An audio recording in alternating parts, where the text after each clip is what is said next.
Due to the graphic nature of this program, viewer discretion is advised. Alright, so I didn't really want to make a video about this aside from talking about the Queen in Austin. So I figured I'd talk about this curmudgeon in LA. Marc Maron has recently come out shitting on the Austin comedy scene. And I say comedy scene because certain people that weren't even mentioned thought it must have been about them. But it was mostly Joe Rogan.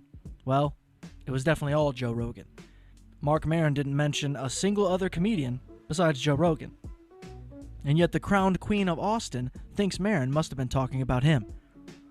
I mean, the ego of that is straight up baffling to the point that you can't believe it's even real. But it is. And the same guy we all thought had an inflated ego continues to prove us correct. This all began with Marc Maron being a guest on the Bad Friends podcast. Now let's be real.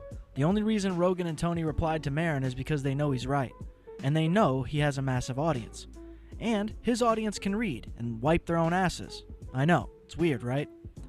But to sum this all up, as if you didn't watch the other 11 channels covering this topic a week ago, Marc Maron hates what the Austin scene has turned comedy into.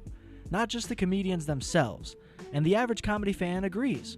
But there are a lot of followers out here that don't think for themselves and have incredibly disappointing lives. So seeing a guy do a minute of stand-up to a crowd of silence, well, now they don't feel like the big losers that they are. And that's okay. We all watch a version of trash TV, shit that has no substance or value, but makes you feel good about your own choices. And that's Kill Tony, trash TV, for those that can't afford Hulu. And these same idiots saying Rogan and Tony are funny or talented couldn't tell you a single joke from either of them.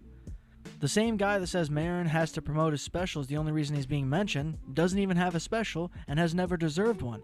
I'm sorry, but Bert Kreischer is more of a comedian than Joe Rogan or Tony Hinchcliffe. Either way, Maron has sat quietly on top of podcasting for years, banking money while recording audio in his garage with A-list celebrities, as Rogan opens a club to promote himself and his friends, while stealing every Comedy Store employee and idea.